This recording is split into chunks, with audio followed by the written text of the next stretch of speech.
Hi, how are you? This afternoon we are going to talk about simple past tense. My name is P.B. Tujanmoko from Sanata Dharma University, Yogyakarta. The topics of the discussion will cover the form of the simple past tense, or the form of past tense, and then the form can be the status, the form on the spelling, how the ed form is written, and then the ed pronunciation. So the ed, the suffix for the past tense is can be pronounced in three ways. And then we have the usage. So we'll talk about the use of the simple past tense when the simple past tense is used. Here we have a past event and a past state, politeness, and a conditional or a hypothetical conditional sentence. And then we'll talk about the adverbs of time. Now let's start with the form or status. Well, status can be positive, negative, and interrogative. A past tense sentences can be in the positive form. A positive sentence in the past tense has the verb in the stem plus ed form. So the form is called, the predicate form is called stem plus ed. And the predicate here is just in the stem plus ed form in the positive sentence. We have like Mary planned to see the movie on Monday. We have planned, positive statement. Some students studied well before the test. Some don't, but some students studied well before the test. The workers left the site early. Well, they were tired. The workers left the site early. The meeting began at 9. So these are all positive sentences, and we have the en form, ed form, studied, and planned, and lab, and began. And then we have the negative. The negative sentence in the past tense uses the auxiliary verb did and the word not. For example, Mary didn't plan to see the movie on Monday. And some students didn't study well before the test. I know that because the result is not very good. Some students didn't study well before the test. Now, it's still about the status, and it's still an example of the negative form. The workers didn't leave the site. And then the meeting didn't begin on time. It was late. And then we have the interrogative. For the interrogative, we use the auxiliary verb did. It should be in italic though. The interrogative uses the auxiliary verb did. We have the example like this. She see the movie. This is a yes/no question. Did she see the movie? And then did the student study well for the test? Should be in the test. Did the student study well for the test? That's a question, and this is positive. But we can also have a negative question. For example, didn't they leave the site? Didn't they leave the site? Well, with didn't in one word here, contraction, it becomes informal or less formal. Didn't they leave the site? It's different from the sentence. Did it not begin on time? Did it not begin on time? It's really complicated in the tongue, but did it not begin on time? This is a formal, and not here is separated from the word, the question, the auxiliary verb. Just like, can you not do that? That's rather formal than can't you? That's rather, well, that's less formal. Now about the form, we have, this is the way we write the verb. We have case, so we have a direct ed after consonant, vowel, consonant. This is the structure of the verb cased. Consonant, vowel, consonant, cased. Killed, started, blinded, combed, walked, finished, worked, kicked. So here we directly add the ed form. And then sometimes you also need to double the consonants. With double consonants, so you have C, V, C. So if a syllable ends with a consonant, vowel, and consonant structure, you probably need to double the consonants. You have robbed, nodded, planned, knitted, begged, trimmed, tapped. So here you double the ed. You double the last consonant dropped, not it. The b, d, and t are double. And then we have the directory. So if the word on the syllable ends with an e, like in hope, then we just add the ed. Sorry, we just add the d. We do not need to add the ed, so that we have double e. No, just add the d. Hoped, filed, choked, post, exposed, exploded. So here, no need to add the e, just the d sound, the d sound. You have a direct here. If we have a syllable which has a structure, consonant, vowel, vowel, and consonant, like in peeled, feared, received, explained, achieved, and released. So we add ed directly if we have a word which has a structure with a consonant, vowel, vowel, consonant. And then we have this, we have a word which ends with the consonant, vowel, and the letter Y. Then we add the ed form, like stayed, played, annoyed, enjoyed, surveyed. So we have ed, and we do not change the Y, or we do not need to do anything to the Y, letter Y. It's different from number 6, in which we have the change from Y to I, to be small letter. You have if the word ends with a consonant, vowel, and consonant and Y, or we have the consonant, vowel, R, and Y. For example, studied, buried, classified, hurried, cried, fried, tried.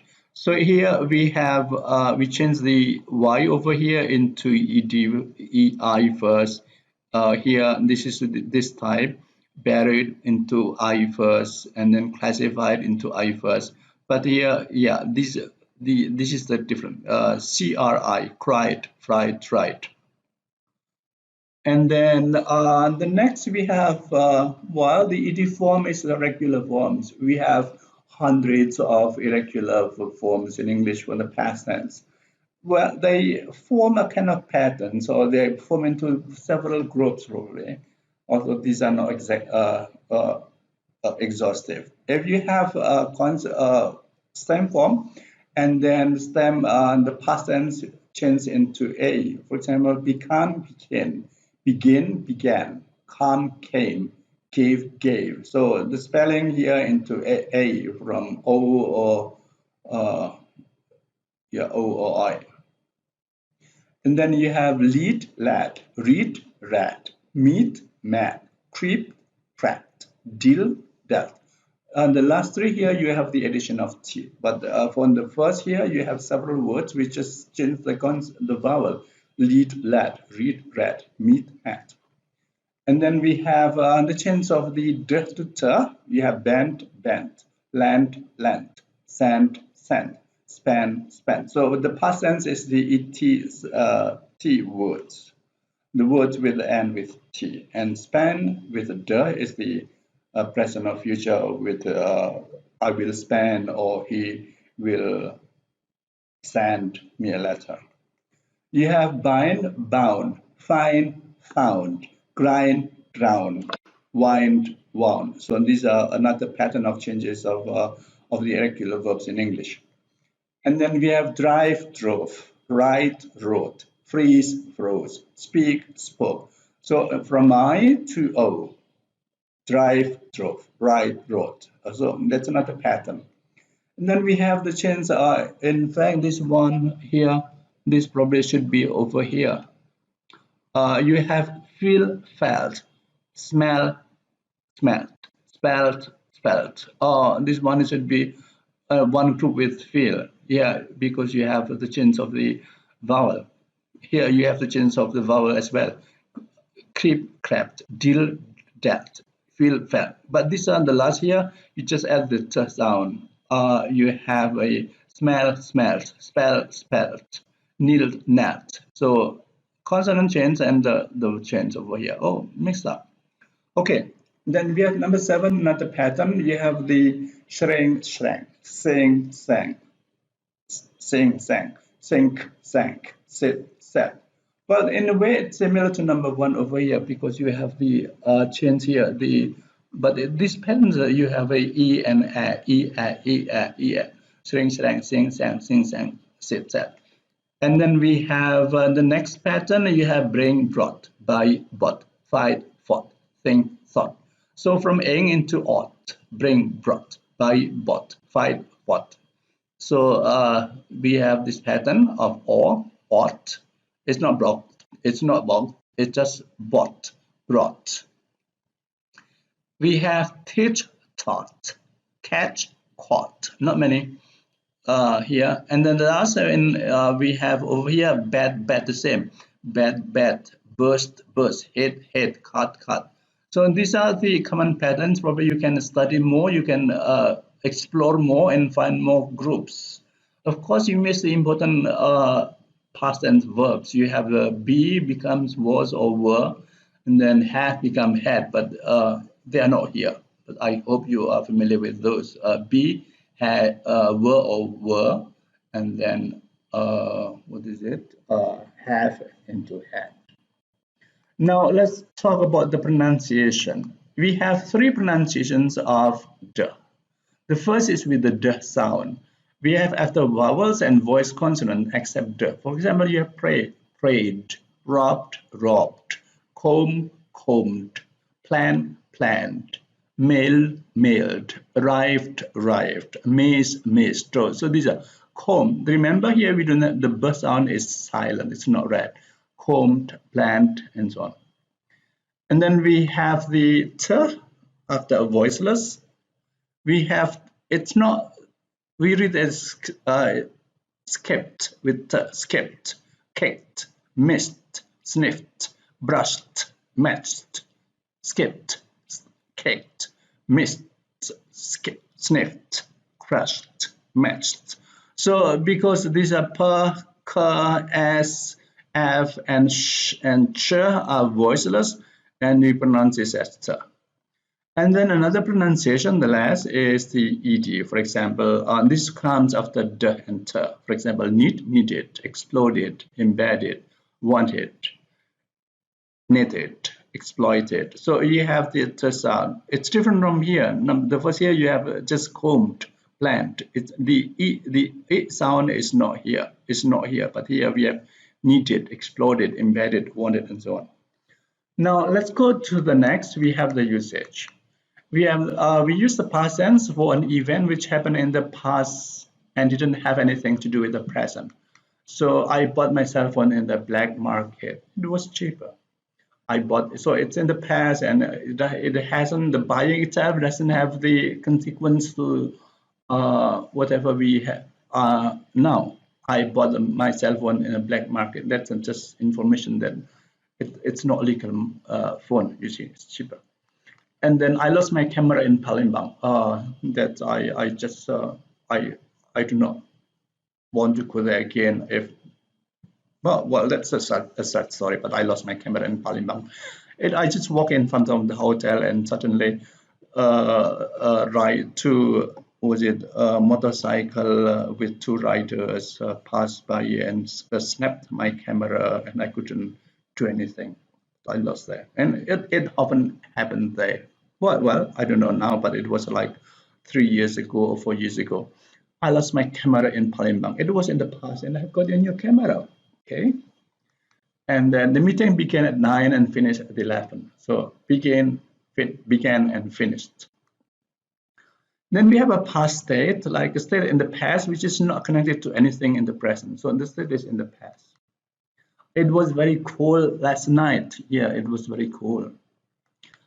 The show in Bandung was a great success. So this is a past state. It's something in the past. Now it's probably different. My father was a civil servant. So my father was a civil servant. He was a civil servant before he passed away. Now we still have the usage and we have the politeness. The use of the past tense of could and would for blindness. So it's not about the past, but it's about the present. Could you press for please? So I'm blind. I asked somebody, I asked the lady next, standing closer to the door of the lift, and I asked, could you press for please? So this is the present. Would you have some tea or coffee? This is my offer now. It's not in the past. If you like tea, you can say, yeah, coffee please, and tea please. And you do not answer with yes or no because this is an offer. Would you have some tea or coffee? Coffee please.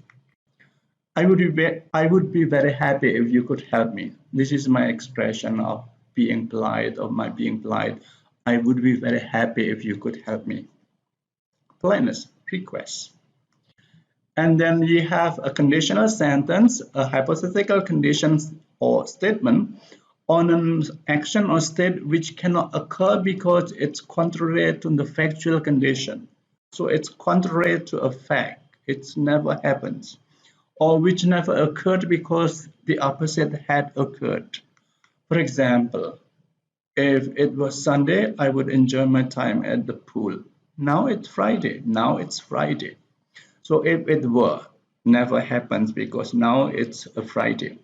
If I were a girl, I would accept the job. Well, I'm not a girl, so that's a pity. I'm a boy. I'm a gentleman. If I were a girl, this is a hypothetical, it never occurs. If I were a girl, and it refers to the present. If she came from a rich family, well, she's not. That's why she married me. If she came from a rich family, she would study abroad. That's it's contrary to the fact because the fact is that she comes from a poor family, as poor as my family. And then you have now the adverbs of time. The first is yesterday, just one word, yesterday. Yesterday, well, we have a song, yesterday, something like that. I didn't feel well yesterday. The accident happened yesterday. So it's yesterday is the day before today, and it shows that it's in the past. And then you have a go like and last. You have 2 hours ago, 3 hours ago, last week, last Sunday. We have he left 10 minutes ago. So ago here comes at the end or after the unit of time. He left 10 minutes ago. I bought the camera 2 days ago. Well, not 2 days ago, but a year ago after the loss of the camera, my loss of camera in Palembang. He bought the camera 2 days ago. Dad went back to Bali last week. So last week, this is last, and last week, last Monday, last Tuesday, last February, last meeting. So last is a marker of the past tense. And then you have add on and in the past. For example, the show was at 7. So at 7 in the past. They met on Sunday. On Sunday, this is now, it's Friday. On Sunday, they met. Okay, they met on Sunday. That's the past. We got married in 1982. Well, it's a long time ago, right? And next year, we're going to have the 50th anniversary. Is that true? No. 40th anniversary. Yes, 18. Yeah, we are going to have our 40th anniversary next year. Isn't that great? Well, counting the time, that's great. But about happiness, only God knows. So we got married in 1982. That's a past. In is for year or month. On is for day or date, and at is for time. Okay, that's all. Thank you very much. Good luck.